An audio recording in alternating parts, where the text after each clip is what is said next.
Hello, and welcome to the My Father Said podcast, where we talk all things faith, finance, and family. I'm one of your hosts, Ryan. I'm a father and a son. Hey, everybody, I'm Robert. I am Ryan's father, and I am also the son myself. We're so excited you're spending your time with us today. We know that you guys are just patiently waiting to get into some of the financial content we have prepared for you today, and we're so excited we're getting into that today. So, Dad, why don't you tell our listeners what we are going to be discussing? Ryan, you're absolutely correct. I am excited about what we're bringing to the listeners today. You know, a while back, I had read a book, The Millionaire Next Door, and it was followed up by a book titled The Next Millionaire Next Door. And you had mentioned about reading a Chris Hogan book, but the commonality between those is they did a survey of millionaires all across the nation, and they came back with some data on those millionaires. Well, that inspired us. What we wanted to do is we turned and said, okay, well, let's do a survey of our millionaires, and let's find out what our millionaires have to say about the journey to becoming a millionaire and what's involved with that. In this, what we started doing was we intentionally began to explore the facts behind their financial success. We wanted to understand their shared habits, decisions that they made, and philosophies that they embraced that contributed to their financial success. The criteria that we looked for was our clients who had a net worth of $1 million or greater, and also we wanted to find out about the path they followed to get to the millionaire status. We wanted to find out about their perseverance, their discipline, their growth mindset, things that anybody could look at and relate to. The reason for this is I learned a long time ago that if I wanted to accomplish something, I had two choices. I can either try to do it on my own, create the will, or I could look for people who have already made it to the place that I wanted to get to and just ask them, hey, how did you do this? Yeah. And I found that if I would just take advice, it would be much easier because along the way on that journey, I could recall the advice given to me. And what that would allow me to do is embrace it, engage it, and put it into action. Yeah. So we've got some results today that we are looking very forward to sharing with you guys out there. And let's get started with it. Yeah, and this is really great too, because the Millionaire Next Door and the Next Millionaire Next Door and Chris Hogan's Everyday Millionaires, the thing that they did is they were interviewing millionaires all across the country. What we did is we just kind of did it local because, hey, we're here in South Carolina. Let's see in the local Southeast, what does this look like? Bring it a little bit more home than all across the country. Good deal. So the first thing we did was we asked this question. At what age did our average client who has a net worth of $1 million or greater, at what age did they achieve the millionaire status? And the average being age 53. Now, if you think about that, that's a pretty good age. You know, you have worked all your life, you're up to a certain point, and you've gotten there at age 53. They begin their financial planning, getting serious about financial planning at an average age of 33. So when you look at that, what you see is it takes an average of about 20 years for our clients to go from not being a millionaire to becoming a millionaire. Now, what we didn't ask was, well, how much did you have in the bank, so to speak, whenever you first began? But that led to another question. Sometimes people want to ask, well, hey, how much of this did you receive from mom and dad in an inheritance? Now, we already know that you're not going to get anything. That's right. I made that clear last week. Yeah, exactly. So what we found out is for our millionaires, basically 50% of them received nothing from mom or dad in the form of an inheritance. So nothing. Not a thing. No houses, no assets, no investments, nothing. Nothing, not a thing. They started on their own. What does that say to you and I? Well, it basically says that half of our net worth millionaire clients are basically first generation. Yeah. So they can achieve it. People can achieve it if they choose to pursue this goal. And we're going to introduce to them today all kinds of things that our millionaire clients implemented to get to that point. What we also seen is that about 1 out of 4, they got some inheritance, but basically on average 10% or less. The other thing that we picked up in here about this, and this one was pretty common across the board that we've seen, is marriages. Fully 99% of our millionaires are in their first and only marriage. 99%. We followed up with that to say, well, for those who are in a second or third or fourth marriage, how many of those became millionaires? And it drops from 99% to 8% if you've been married more than once. Did I hear that right? It dropped from 99 to 8? 8%. 8%. So what that says to us is that your choice of a spouse is extremely important when it comes to being able to pursue and achieve the millionaire status. Yeah. Because, I mean, and that makes perfect sense, too, because if you have to go through a divorce, there's going to be the splitting up of assets. I would assume that that's a pretty hard thing to recover from when you're looking at the financial planning going forward. Yeah. I would think that early in life, when you're very young, if unfortunately divorce happened, Sure. you probably didn't have a lot of assets to separate. But later in life, when you're much later, older, and you get a divorce then and you split assets, I would absolutely believe it would be harder to reach that status. Yeah. So let me ask you a question. So in some of this stuff, we find out that our average millionaire clients, they achieved that status at 53. They got serious about planning at 33. Did they give any indication on what their debt looks like or when they got out of debt, if they did have any debt? They did. The average millionaire of ours, they became debt-free at age 52. So debt-free at 52, millionaire at 53. There's got to be some kind of correlation there. There is a correlation.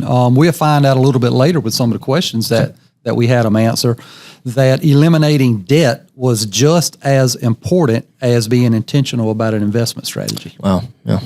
That's good. That's good. Good stuff.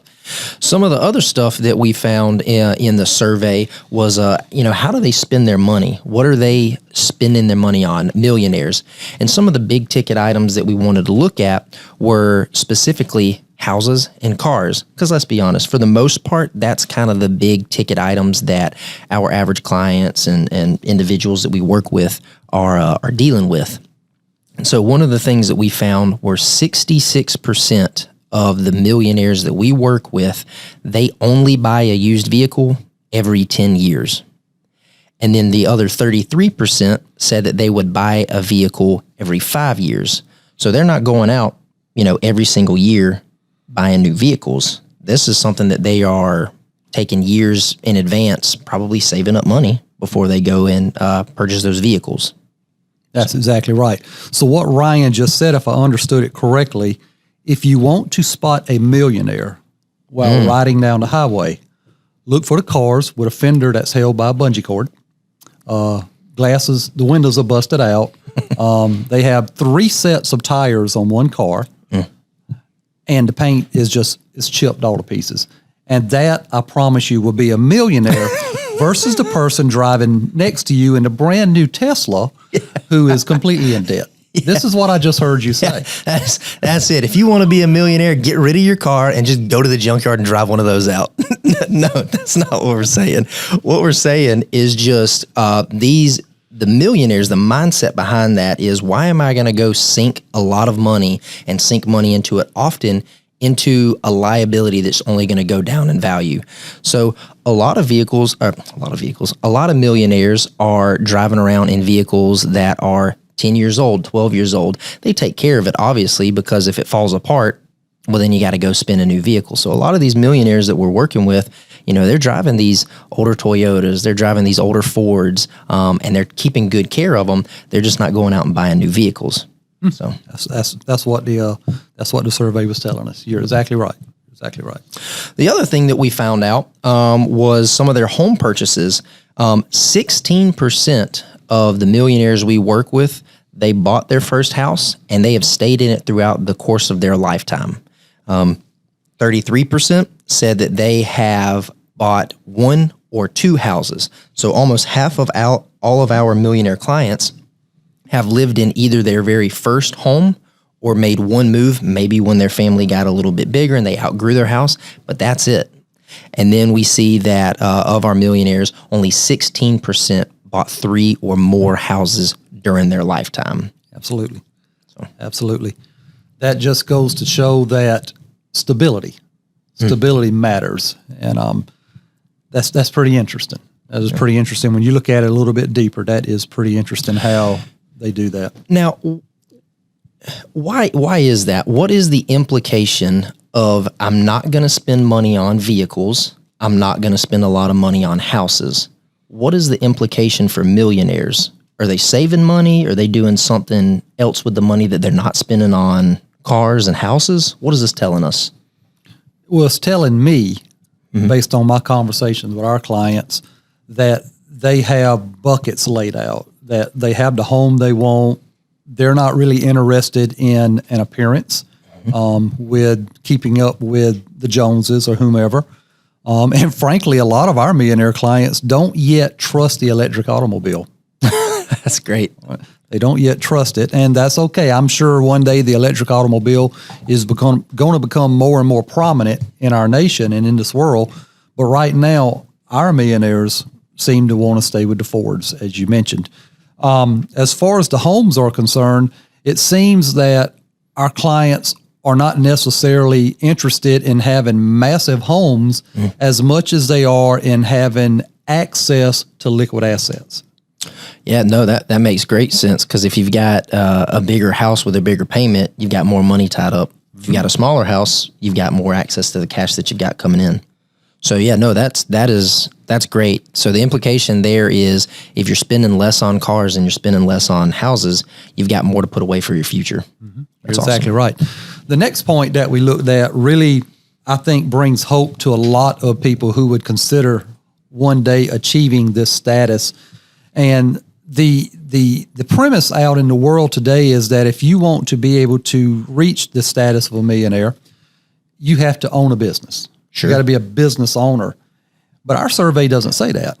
Our survey came back in and it clearly has it almost split down the middle, with 60% of our respondents being employees and the other 40% being either employers or self-employed. Wow. So that's telling us that, especially here in South Carolina where we were conducting this survey, you can be a business owner, you can be self-employed, or you can be an employee, and all three of those you can reach millionaire status. Is that what I'm understanding? That's exactly right. That's awesome. That is exactly right. That's great. So there is hope for everybody out there. That's exactly right.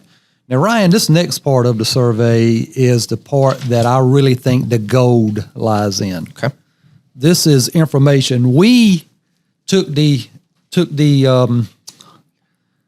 what we did was we asked our clients, we asked them to answer 4 basic questions to kind of see what the commonalities were, the common traits, what their philosophies were, see if there was overlap, if there was something unique.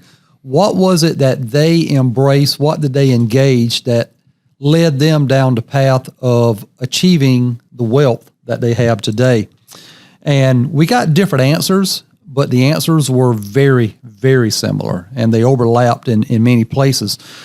The first question we asked was simply this. We asked our respondents, what would you consider to be the most important practice for someone wanting to become a millionaire? And it's interesting how their answers lined up with Scripture. When Solomon in Proverbs speaks very clearly about the accumulation and the management of money and financial decision processes, it is amazing how these lined up. One of the most common answers we've seen across the board was that a most important practice would be to have perseverance and persistence in setting aside a portion of their income on a consistent basis. Yeah, and that ties in with Proverbs 13:11. Wealth gained hastily will dwindle, but whoever gathers little by little will increase it. That goes to talk about that perseverance. You're foregoing haste, but you're doing it little by little. Absolutely. Another response we got on that same question was that an important practice that they implemented was to have trusted advisors, plural. Now, trusted advisors didn't mean multiple financial advisors or multiple CPAs or multiple attorneys. It was talking about a team of people. Sure. They were talking about having a trusted CPA, which we absolutely endorse. It was talking about having a trusted financial advisor, a trusted estate attorney, a trusted health coach, individuals who could speak influence in their life and give them information that they could utilize as they went forward. It also shared with us that they embraced the idea of starting to save early. And this next one I really like because I think we miss out on it so much. To increase their savings proportionately as their income increases. One other area they looked at was minimizing debt and doing it quickly. Yeah. In fact, one person they wrote, and I'm going to quote them, they wrote to us, they said, minimize debt quickly, eliminate debt quicker. That's good. That's a good mentality. Yeah, and that goes right into Proverbs 22, verse 7. Yeah, the rich rule over the poor, and the borrower is a slave to the lender. Now, that's a strong word, saying a slave to a lender. And that just goes to show, when you've got this debt hanging over your head, you owe somebody else. You can't really dictate where this money's going to go, say, for your future. So. Absolutely. Another response we got to that question really speaks to me. And once I share with it, you'll know why. It says, have a plan and follow it. It should speak to us. We're financial planners. That's right. Yeah, so have a plan and follow it. But it goes further. It says, know why you're investing and if you're on track. Man, that's important. And of course, the final answer we'll share with our leaders today on this question is live within your means. In other words, don't spend more than we're making. Absolutely. Right. And that goes along with Proverbs 6, verse 6 through 8, which is a long one. It says, go to the ant, you sluggard, observe its ways and become wise. Without leader, administrator, or ruler, it prepares its provisions in summer. It gathers its food during harvest. You reap what you sow. Yep. You gotta be in charge of it, or it's going to be in charge of you. So, Absolutely. So let me ask you this. Before we move on to the next question, they said, have a plan and follow it, know why you're investing, and if you are on track. How does somebody know if they're on track or not? Well, you have to begin with the end in mind. I think you reverse engineer. Right. If I'm a certain age today and I know that my goal is at a certain age in the future, let's take a picture at what we want that to look like in the future, and let's see where we are today, and let's do what we need to get there. I equate that to the same thing as a GPS. If you and I were to sit here today and say, okay, let's leave here and let's go to a town called Templeton, Iowa. Did you know there's a town called Templeton, Iowa? Did not know that, no. There's actually a town named Templeton, Iowa. I think I want to go there and just tell everybody I'm here. Okay? I own the town. If you and I were to get in our vehicles today without a map and start going to Templeton, Iowa, we would eventually get there if we stopped at enough gas stations and asked directions, and after we rode all around the country. We would eventually get there, not necessarily how we wanted to get there, nor when we wanted to get there, or in the manner we wanted to get there. Versus we all have these GPSs. If we just plugged in Templeton, Iowa, we would get there much quicker. And I know on my GPS on my phone, it has this thing that your brother had to explain to me. I said, the doctor. Yeah, it's got it has the highways on it. And if a highway has an obstacle in front of it, or if traffic has stalled greatly, the highway turns a different color. I had no idea what that meant until he explained it to me. Well, on a financial plan, if there's going to be a obstacle in the way, the financial plan identifies that. Yep. And we can reroute ourselves to a different route to get around that as we can proceed forward towards Templeton, Iowa. That's great. So let me make sure I understood that correctly. Have a plan, have a goal, reverse engineer the goal, make your plan, fit for the goal, stay on track, and when obstacles come up, keep your advisors in the loop, reroute, keep on going. You know, that is amazing what I just witnessed you do, because when we were raising you at the house, you never remembered anything we said, and you just repeated everything I just said. I can't win for losing. I will say this. You know, you made a comment. You said, if we tried to go to Templeton, Iowa today, we'd get there. I am a product of my generation. I am convinced if I wasn't using the GPS, I'd get lost in Colombia. I don't think we'd get there. So kudos to you. That's good. That's great. Another question we presented to our millionaires was this one. We said, what would you consider to be the best, the one best item? What would be the one best financial practice incorporated in your household? And these are the answers they came back with. The first one was rainy day funds. Yeah. We call that a emergency fund. Absolutely. Because we never know what's going to happen. Things happen in life that require us to have to dip into monies that we've got because something happened. We lost a job, or a radiator went out on a vehicle. AC just broke. Me and Alexia just dealt with that. Yeah, absolutely. So having a rainy day fund gives you something to dip into without disrupting your income flow that you depend on each and every month. So that's excellent. And rainy day funds are what we need. Again, best financial practice was, again, minimize debt, but they had something else with it. It said save excess monies.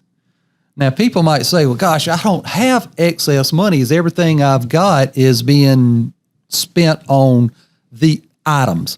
Well, we disagree with that. We disagree with that because we all waste money. Absolutely. We all waste money.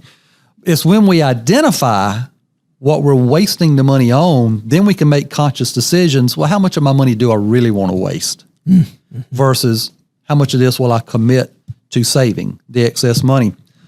Another thing that our millionaires said was the best practice for them was following a budget or following a spending plan. I hate that word budget. In fact, when we use the word budget in here, people cringe. But when we say spending plan, they seem to receive that a little bit better. Yeah, sounds better. One particular millionaire responded back, and this was unique to him.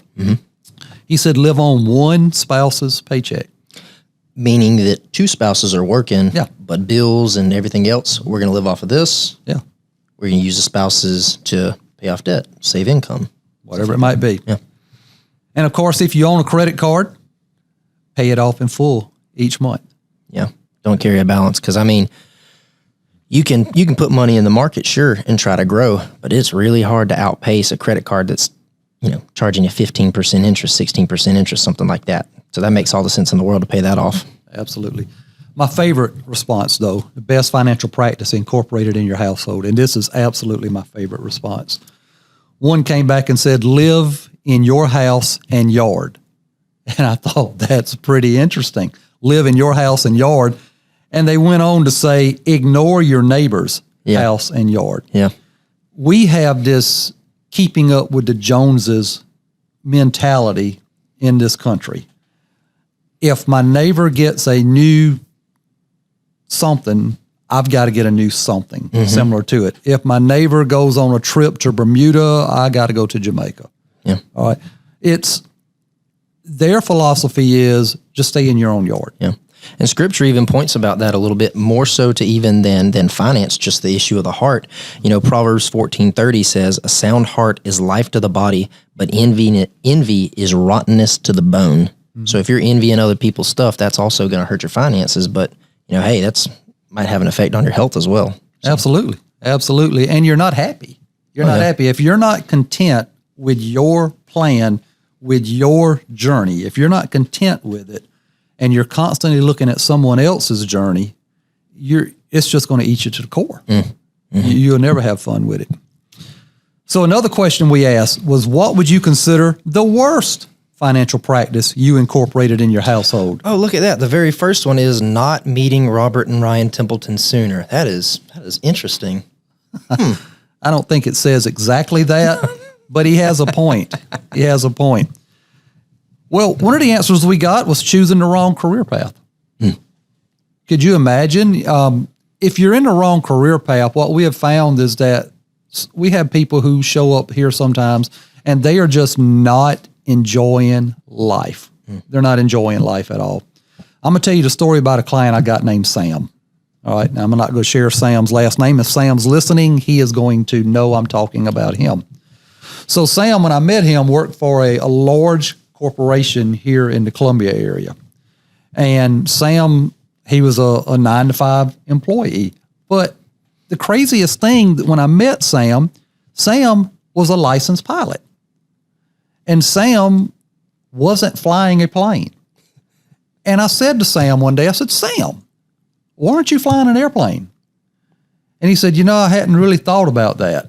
And so Sam went and became a corporate pilot for a particular corporation, a different one than the company he was working for at the time. Mm-hmm. Sam eventually left from there, and he is now a pilot for American Airlines.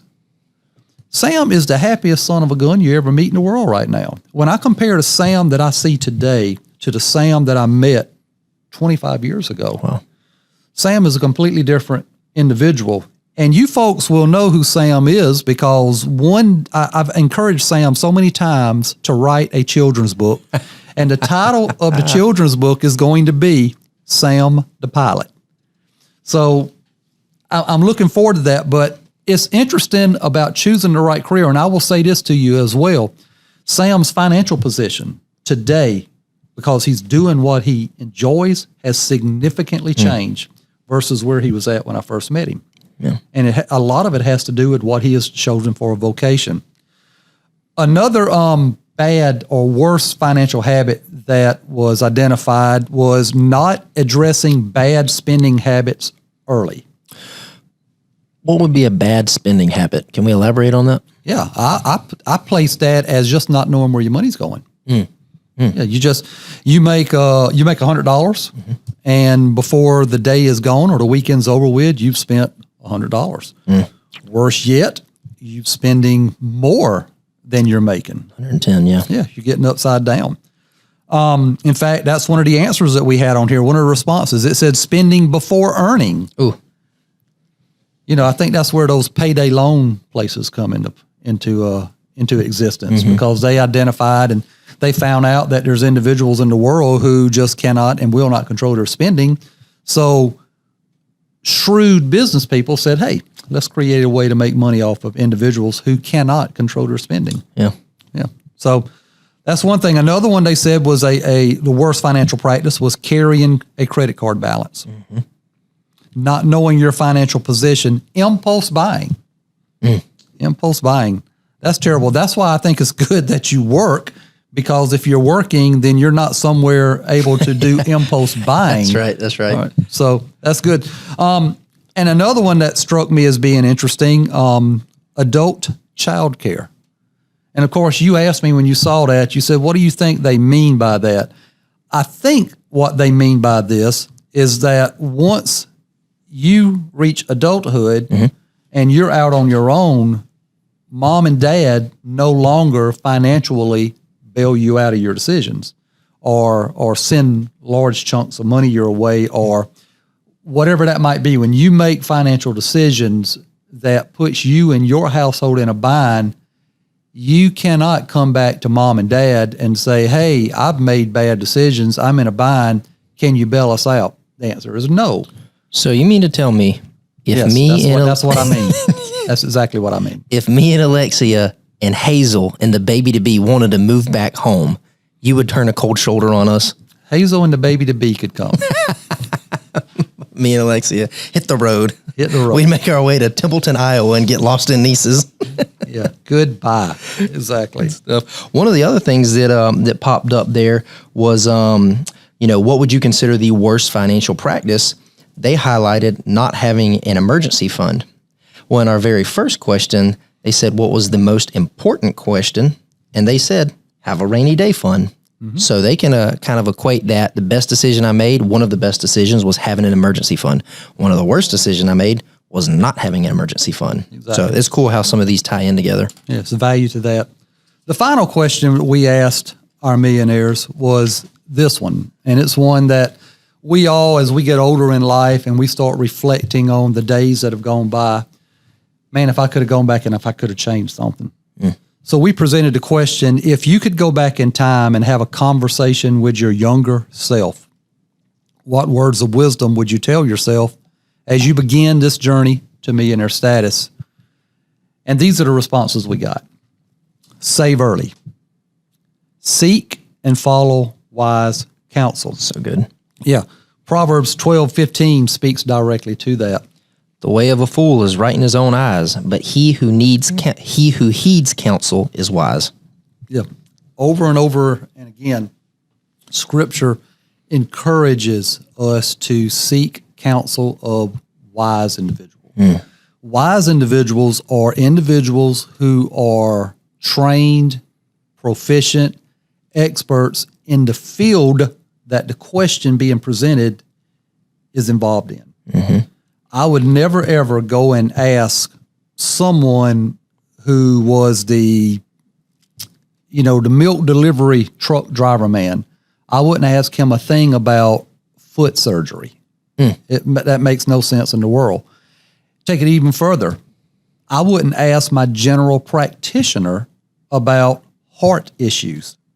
I would go to the specialist. And this is what this is saying: seek and follow wise counsel.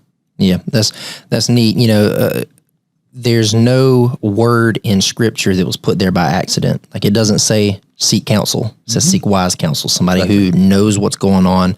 They're educated in that field, whether it's some kind of formal education or just years doing something. Absolutely. You're absolutely right.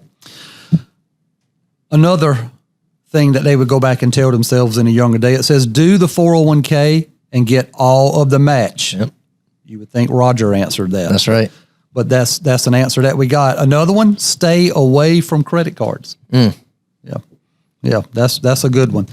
Live below your income and eliminate debt. I like these next two. I think these next two are extremely valuable because when the markets start going haywire, and they do, they will again. All right, it's inevitable. People seem to react in a manner that is nothing but detrimental to their long-term objective. And that's if they even know what their long-term objective is. Yeah. Here's what they said. They said they would invest often, they would invest consistently, and they would remain invested. Now, they put on here, remain invested. That is all capital letters. Yeah. Why do you think they put that in there? Because they understand that the market is going to ebb and flow. And there is not one human being alive who can predict what the market is going to do tomorrow, much less this afternoon. Not one human being alive. And if they did predict it, it was just a stroke of good fortune, and they will not be able to repeat that prediction. Yeah. So they recognize that with the ebbs and flows of the market, if they would do something called dollar cost averaging, which has been shown to be extremely efficient when you're trying to accumulate wealth over time. In fact, we have a passage that says that. It says in Proverbs 13, verse 11, wealth gained hastily will dwindle, but it says whoever gathers little by little will increase it. It doesn't say should increase it. It says will increase it. Yeah. So that's what they have on here. And they also say, do not lose focus on the objective when the market turns downward. Because it will. Yeah, it's interesting. Our millionaires know that the markets are going to turn downward. Yep. I find it always curious that whenever that we go through times like we're going through right now, Sure. our net worth clients who have $1 million or above, they just constantly look for ways to put money in. And our clients who are trying to get to that point, our brand new clients who's never been through these market turns like this, they are very apt to make some decisions that are not in their best long-term interest. So I hope they're watching this today, and we'll refer to this to get not only what we try to tell them, but what individuals who have made it. Sure. Yeah. How they react when these things take place. Another thing that one individual responded back, he said if he could speak to his younger self, he said he would have perseverance. Know that it takes time for money to grow. That's right. Know that it takes time. And what he means by that is if you think of water boiling, okay, it takes water 212 degrees to boil. I think is it 212 or 210? It's a great question. I'm a financial planner, not a chemist. Okay. Well, I think it's 212. Your mama will tell me when I get home. But anyway, if you sit there and when you first turn on the stove and you look at that water, it's just sitting there. Mm-hmm. It's doing nothing. But underneath the surface of that water, you can see little tiny bubbles starting to come up. There's energy being built. There's inertia being built underneath the water. And when it hits 212 degrees, that water starts rocking. Mm-hmm. Well, that's the same thing with investments. It takes time for investments to start rocking. So you've got to have perseverance. You've got to know that it takes time for money to make money. And if you know that, then you don't lose focus and fall in the trap of, I just don't think this is doing anything. I'm going to go try something else. Yeah. You got to give it time. I heard an analogy once before, similar to the water boiling. Of they described investing to a train.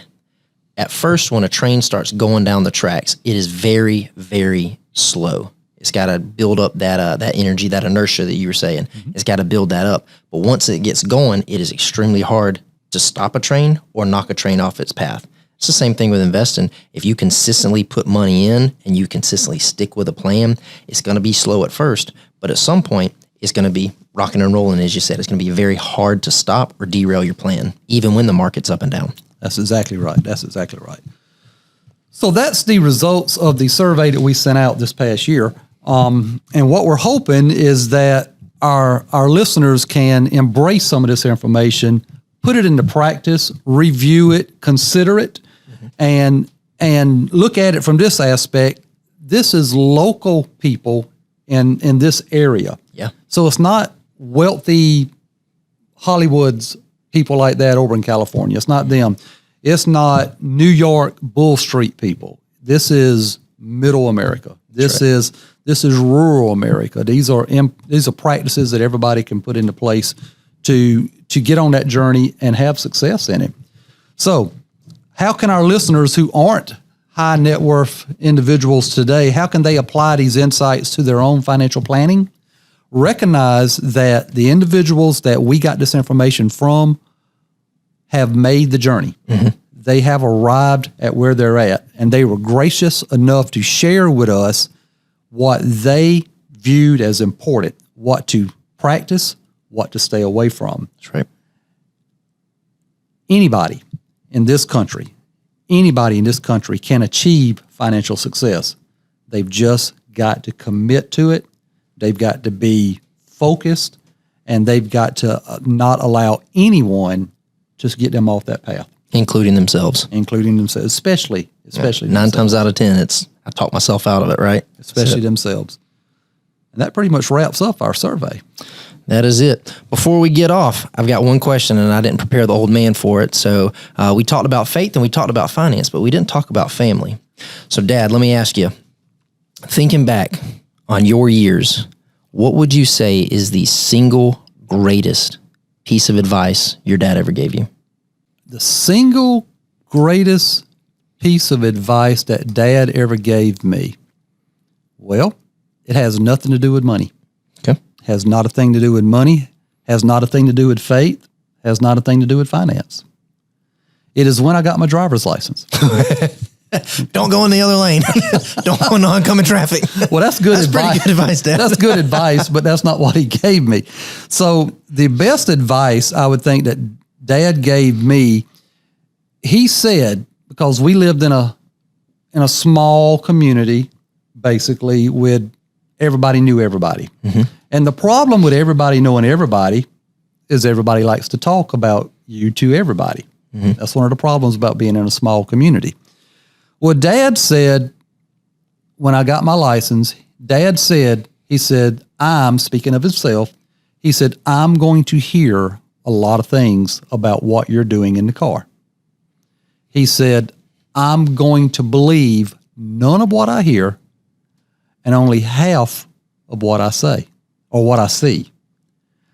And I thought, that is the dumbest thing I believe I've ever heard. But as I have gotten older, what I've come to understand is Dad basically said to me, I hear it, I see it, but I'm going to look into it deeper.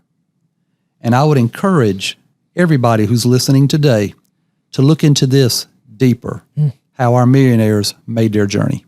Absolutely. Well, that was good. Thank you. I enjoyed this survey. I hope that our listeners were able to get something out of that. I hope that they'll be able to get something out of that little nugget that you just gave everybody, or rather that your dad gave you. I'm Ryan. And I'm Robert. And you've been listening to the My Father Said podcast, where we discuss all things faith, finance, and family. Thank you for spending your time with us today. We sincerely hope that you have found our content beneficial. We will produce our next episode soon, so be on the lookout for it. But in the meantime, you can learn more about the Templeton Group and the My Father Said podcast on our website, social media, and anywhere you listen to podcasts. Ryan, this has been a great show. I have enjoyed it. My father said, get out of here. See you next time.